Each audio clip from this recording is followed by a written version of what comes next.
Everyday life science by সূচনা চ্যানেলে সকল শিক্ষার্থীদের স্বাগত। আজকে আবারও এসে গেছি ক্লাস 11 চ্যাপ্টার 6 কোষ জীবনের মূল একক নিয়ে। তো আজকে পার্ট 7 এ আমি পড়াবো এন্ডোপ্লাজমিক রেটিকুলাম বা এন্ডোপ্লাজমীয় জালক সম্পর্কে। এন্ডোপ্লাজমীয় জালক সম্পর্কে প্রথমে আমরা কিছু তথ্য জেনে নেব। এই এন্ডোপ্লাজমীয় জালক হলো এক প্রকার নলাকার শাখা বিশিষ্ট অঙ্গাণু যা কোষকে অসংখ্য প্রকোষ্ঠে বিভক্ত করে। এই নালিকাগুলি পরস্পরের সাথে সমান্তরালভাবে যুক্ত হয়ে একটি জালকের আকার ধারণ করে। এই জন্য একেই বলা হয় এন্ডোপ্লাজমিক রেটিকুলাম। তাহলে এই এন্ডোপ্লাজমিক রেটিকুলাম একটি জালিকাকার অংশ। এই এন্ডোপ্লাজমিক রেটিকুলামের থেকে আমরা কিভাবে সংজ্ঞায় উপনীত হব? এন্ডো কথার অর্থ হলো ভিতরে। যদি এন্ডো প্লাস প্লাজমিক, প্লাজমিক কথার অর্থ হচ্ছে সাইটোপ্লাজমের মধ্যস্থ যে ঘনকাকার বস্তু, সেটাই হচ্ছে এন্ডোপ্লাজম বা এন্ডোপ্লাজমিক।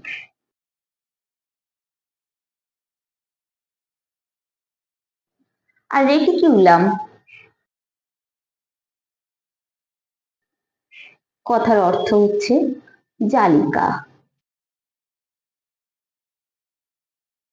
এই এক্টোপ্লাজম এবং এন্ডোপ্লাজম অংশটি আমি কোষ জীবনের মূল একক চ্যাপ্টারের পার্ট 1 এ পড়িয়েছি, তোমরা ওই ভিডিওটা দেখে নিও। তাহলে আমরা এন্ডোপ্লাজমিক রেটিকুলাম কথাটির থেকে কি করে সংজ্ঞায় উপনীত হব?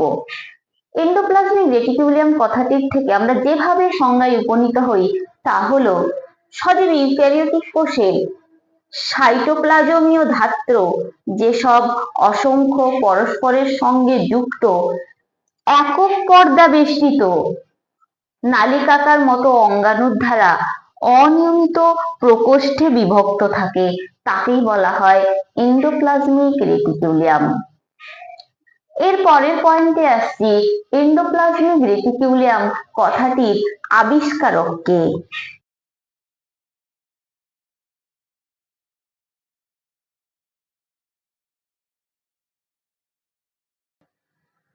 এই এন্ডোপ্লাজমিক রেটিকুলাম কথাটির আবিষ্কারক হলেন বিজ্ঞানী পটার। তিনি 1945 খ্রিস্টাব্দে এই এন্ডোপ্লাজমিক কথাটি প্রথম আবিষ্কার করেন।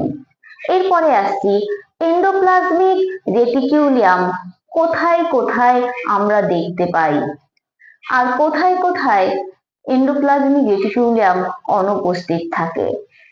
এন্ডোপ্লাজমিক রেটিকুলাম অনুপস্থিত থাকে যে কোষগুলোতে, সেটি হলো আদিকোষ,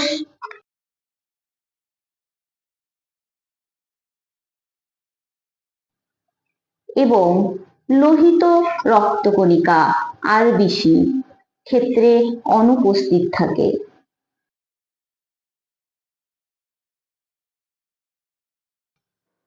আচ্ছা, এই আদিকোষ এবং আরবিসির ক্ষেত্রে এন্ডোপ্লাজমিক রেটিকুলাম অনুপস্থিত থাকে।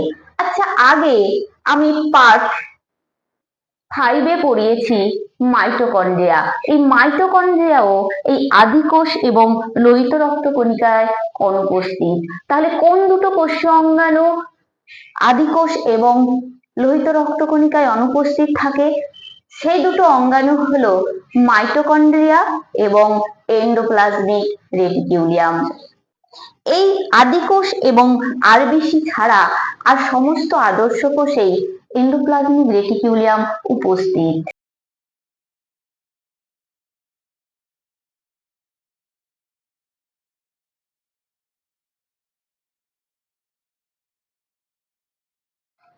এরপর তোমাদের জানতে হবে এই এন্ডোপ্লাজমিক রেটিকুলাম কোন কোন কোষের ক্ষেত্রে সব থেকে বেশি পরিমাণে থাকে। এই এন্ডোপ্লাজমিক রেটিকিউলিয়াম সব থেকে বেশি পরিমাণে থাকে যকৃৎ, অগ্ন্যাশয় এবং অন্তঃক্ষরা গ্রন্থি। তাহলে কোন কোন কোষের ক্ষেত্রে সব থেকে বেশি পরিমাণে থাকে এন্ডোপ্লাজমিক রেটিকিউলিয়াম? যকৃৎ, অগ্ন্যাশয়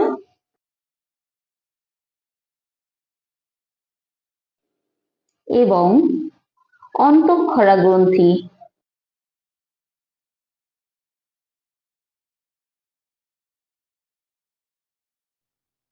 এগুলোতে অধিক পরিমাণে থাকে।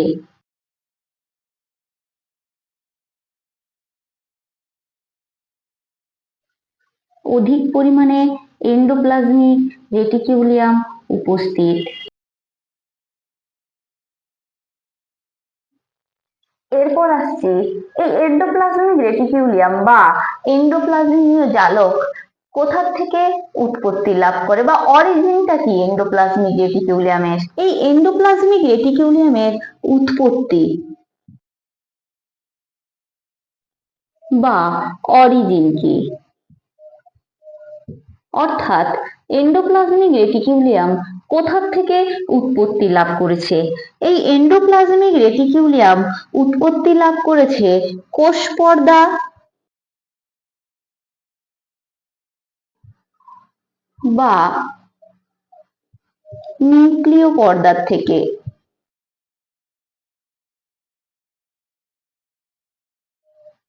এরপর আসছি এন্ডোপ্লাজমিক রেটিকুলামের সংখ্যা বা নাম্বার। এন্ডোপ্লাজমিক রেটিকুলামের সংখ্যা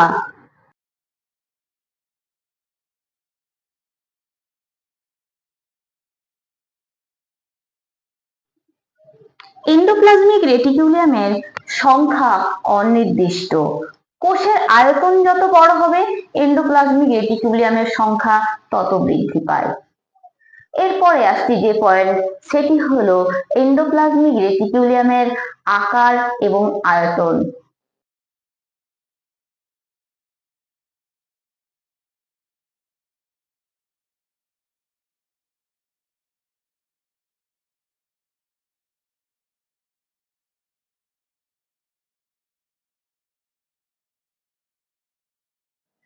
এন্ডোপ্লাজমিক রেটিকিউলিয়ামে নলাকার, চাপটা থলির মতো এবং ক্ষুদ্র ক্ষুদ্র গহ্বরের মতো অংশ বিশেষ।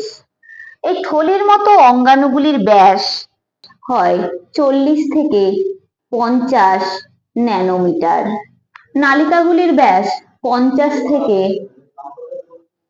190 ন্যানোমিটার।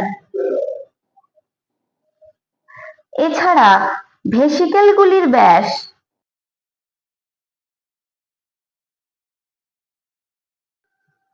25 থেকে 500 ন্যানোমিটার।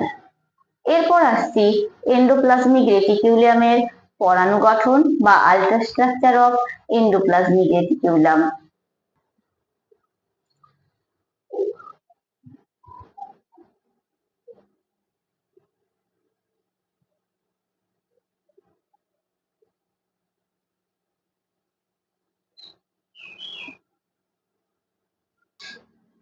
এই এন্ডোপ্লাজমিক রেটিকুলাম একক পর্দা বেষ্টিত নলাকার বা চ্যানেলের মতো একটি অংশ বিশেষ। এর পর্দার ব্যাস 50 থেকে 60 অ্যাংস্ট্রম।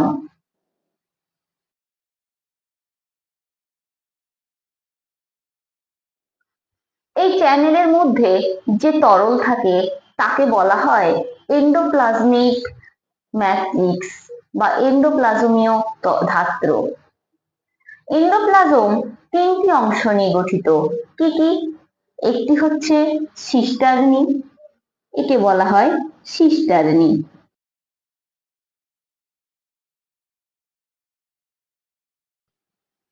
অপরটি হলো টিউবিউলস,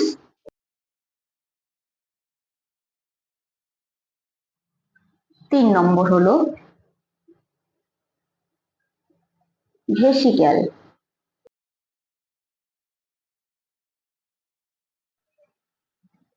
প্রথমে আসছি সিস্টার্নি। এন্ডোপ্লাজমিক রেটিকুলামে সিস্টার্নিগুলি দেখতে লম্বা এবং চ্যাপ্টা থলির মতো। এগুলি শাখাহীন। এগুলির ব্যাস হয় 40 থেকে 50 ন্যানোমিটার।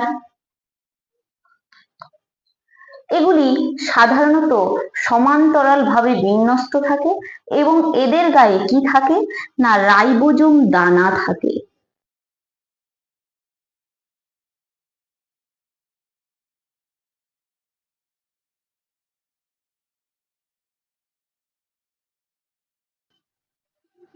এবং এদের গায়ে কি থাকে রাইবোজোম দানা।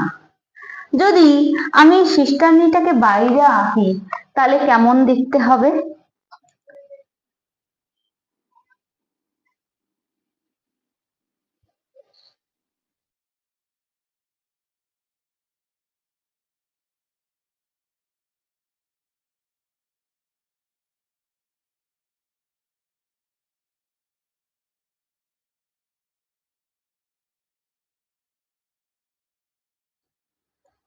এরপরে 2 নম্বরে আসছি ভেসিকেল। ভেসিকেল গুলিকে দেখতে এরকম ডিম্বাকার বা গোলাকার হয়। এগুলোর ব্যাস 25 থেকে 500 ন্যানোমিটার পর্যন্ত হয়। এই ভেসিকেলগুলি অগ্ন্যাশয়ের কোষে প্রচুর পরিমাণে পরিলক্ষিত হয়। এই ভেসিকেলগুলিকে বলা হয় মাইক্রোজোম।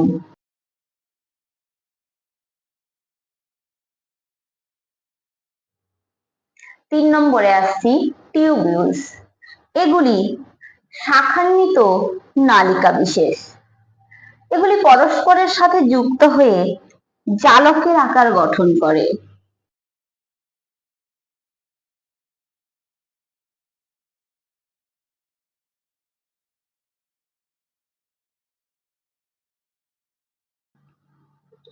এগুলোকেই বলা হয় টিউবিউলস। এগুলোর ব্যাস 50 থেকে 190 ন্যানোমিটার পর্যন্ত হয়। এই টিউবিউলসের গায়ে কোনো রাইবোজোম থাকে না। এরপর যে পয়েন্টটি আসছি সেটি হলো এন্ডোপ্লাজমিক রেটিকিউলিয়ামের প্রকারভেদ।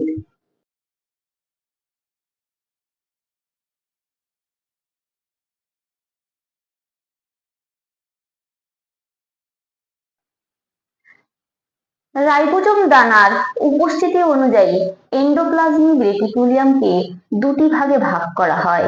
কি কি? একটি হলো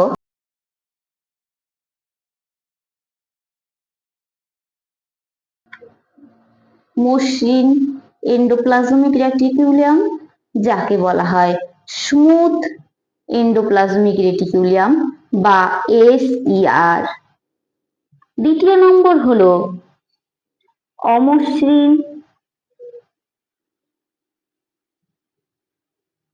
এন্ডোপ্লাজমিক রেটিকুলিয়াম বা রাফ এন্ডোপ্লাজমিক রেটিকুলিয়াম বা RER নামে উল্লেখ করা হয়। প্রথমে আসছি মসৃণ এন্ডোপ্লাজমিক রেটিকুলিয়াম। এই মসৃণ এন্ডোপ্লাজমিক রেটিকুলিয়াম বা স্মুথ এন্ডোপ্লাজমিক রেটিকুলিয়ামের গায়ে কোনো রকম রাইবোজোম দানা থাকে না। তাহলে এটিকেই বলা হয়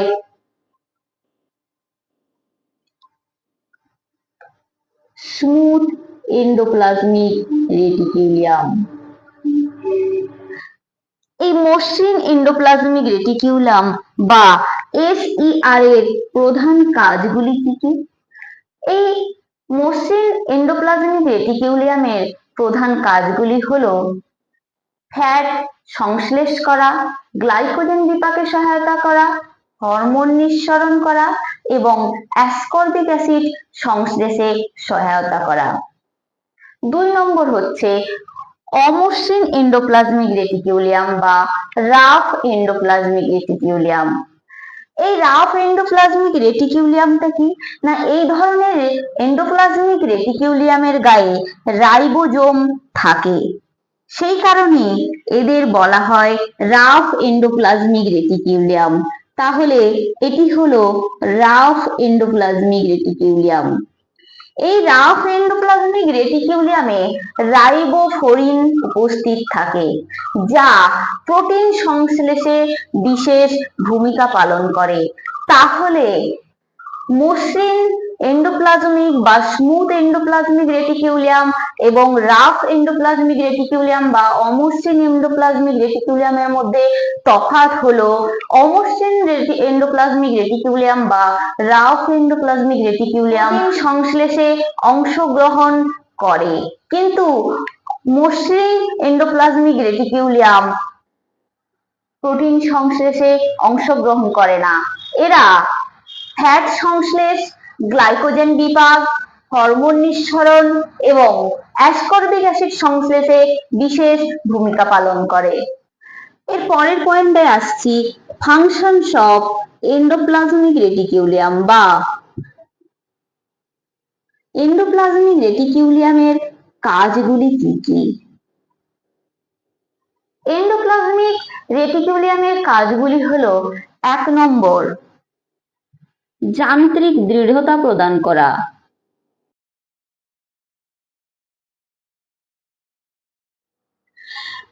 এন্ডোপ্লাজমিক রেটিকিউলিয়াম কোষের সাইটোপ্লাজমের কাঠামো গঠন করে এবং কোষকে অর্থাৎ কোষের প্রোটোপ্লাজমকে যান্ত্রিক দৃঢ়তা প্রদান করে। 2 নম্বর হচ্ছে বিপাকীয় পদার্থের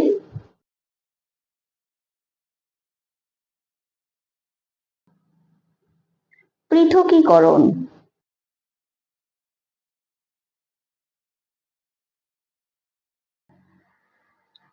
এন্ডোপ্লাজমিক রেটিকিউলিয়ামের পর্দা অভিস্রবণ চাপ নিয়ন্ত্রণ করে এবং বিভিন্ন বিপাকীয় পদার্থগুলিকে পৃথক করে রাখে এবং বিভিন্ন রাসায়নিক বিক্রিয়াগুলিকে নিয়ন্ত্রণ করে। 3 নম্বর হলো কোষের আভ্যন্তরীণ পরিবহন।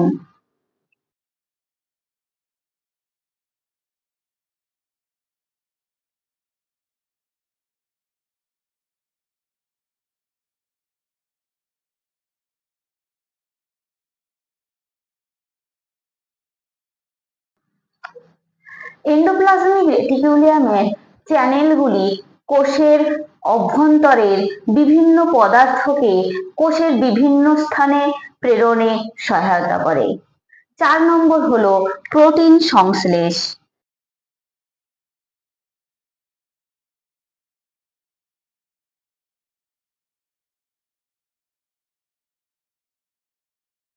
অমসৃণ অর্থাৎ রাফ এন্ডোপ্লাজমিক রেটিকিউলিয়াম কি করে? প্রোটিন সংশ্লেষে অংশগ্রহণ করে। কি কারণে? এই ধরনের এন্ডোপ্লাজমিক রেটিকিউলিয়ামের গায়ে রাইবোজোম উপস্থিত থাকে। রাইবোজোম উপস্থিত থাকার কারণে এই অমসৃণ এন্ডোপ্লাজমিক রেটিকিউলিয়াম প্রোটিন সংশ্লেষে বিশেষ ভূমিকা পালন করে। 5 নম্বর, গ্লাইকোজেন বিপাক।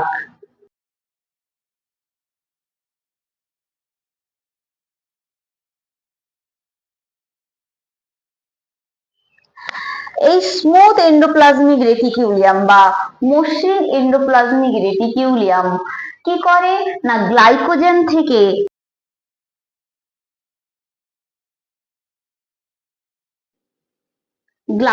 থেকে গ্লুকোজ উৎপন্ন করে।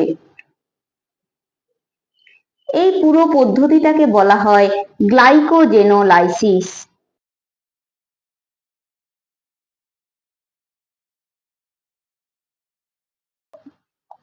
অর্থাৎ স্মুথ এন্ডোপ্লাজমিক রেটিকিউলিয়াম গ্লাইকোজেনোলাইসিস প্রক্রিয়ায় বিশেষভাবে অংশগ্রহণ করে।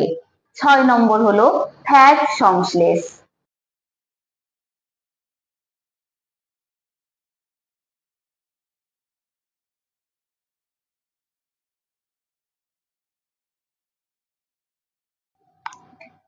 স্মুথ এন্ডোপ্লাজমিক রেটিকিউলিয়াম বা মসৃণ এন্ডোপ্লাজমিক রেটিকিউলিয়াম ফ্যাট সংশ্লেষে ভূমিকা পালন করে। 7 নম্বর হচ্ছে হরমোন নিঃসরণ।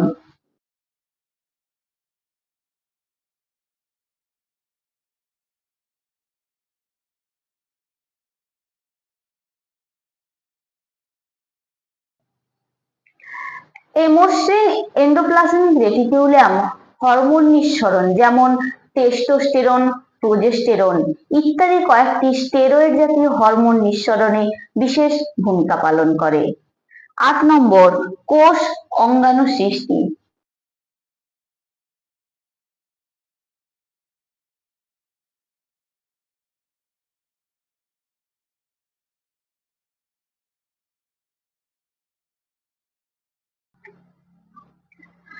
এন্ডোপ্লাজমিক রেটিকুলাম থেকে গলগি বডির সিস্টার্নি উৎপন্ন হয়। 9 নম্বর, কোষান্তর সংযোগ।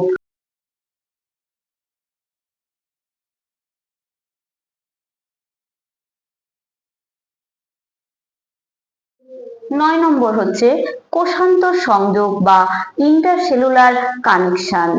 একটি কোষের কোষান্তর সংযোগ যাকে বলা হয় ইন্টারসেলুলার কানেকশন।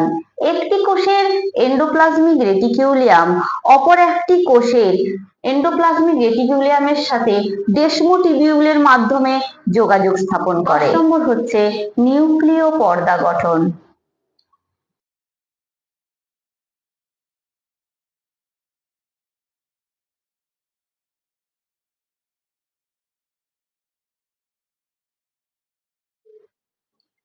এন্ডোপ্লাজমিক রেটিকুলাম কোষ বিভাজনের টেলোফেজ দশায় কি করে না পুনরায় নিউক্লিয় পর্দা সৃষ্টিতে বিশেষ ভূমিকা পালন করে।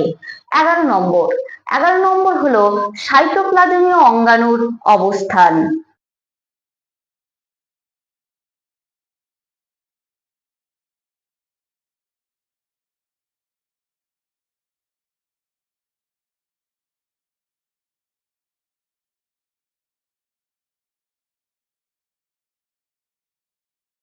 সাইটোপ্লাজমিক রেটিকুলাম সাইটোপ্লাজমের মধ্যে বিভিন্ন সাইটোপ্লাজমীয় অঙ্গাণুগুলিকে ওদের নির্দিষ্ট অবস্থানে থাকতে সহায়তা করে। 12 নম্বর হচ্ছে নির্বিষকরণ বা ডিটক্সিফিকেশন।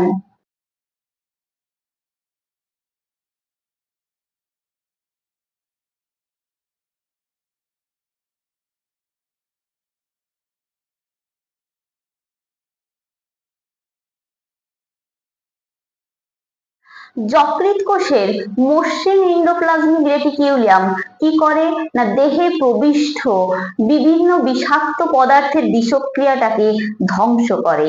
এটি হলো এন্ডোপ্লাজমিক রেটিকুলামের নির্বিষকরণ বা ডিটক্সিফিকেশন পদ্ধতি। সবশেষে এন্ডোপ্লাজমিক রেটিকুলাম বা এন্ডোপ্লাজমীয় জালিকা সম্পর্কে কয়েকটি টার্ম তোমাদের জানিয়ে দেব। 1 নম্বর হচ্ছে সার্কোপ্লাজমিক রেটিকুলাম।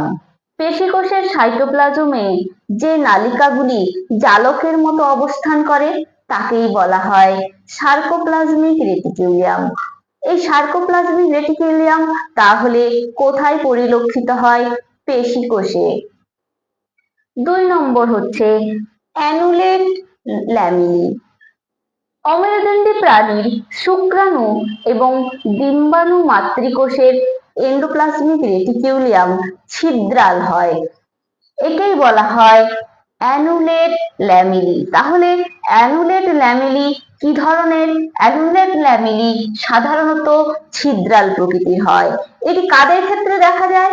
অমেরুদণ্ডী প্রাণীর শুক্রাণু এবং ডিম্বাণু মাতৃকোষের ক্ষেত্রে। 3 নম্বর হচ্ছে মাইলয়েড বডি। রেটিনার রঞ্জক কোষের মধ্যে স্মুথ এন্ডোপ্লাজমিক রেটিকুলাম গহ্বর এবং নালিকাগুলি খুবই ঘন সন্নিবিষ্ট ভাবে থাকে, এদের বলা হয় মাইলয়েড বডি। অর্থাৎ এই মাইলয়েড বডি তাহলে কোথায় পরিলক্ষিত হয়? রেটিনার রঞ্জক কোষে। তাহলে ভিডিওটি আজকে এখানেই শেষ করলাম। কারোর যদি কোনো কোয়ারি থাকে অবশ্যই কমেন্ট বক্সে লিখে পাঠিয়ে দিও এবং ভিডিওটিতে অবশ্যই লাইক, শেয়ার, সাবস্ক্রাইব করে পাশে বেল আইকনটিতে প্রেস করে দাও যাতে পরবর্তী নোটিফিকেশন তোমাদের কাছে পৌঁছে যায়। ধন্যবাদ।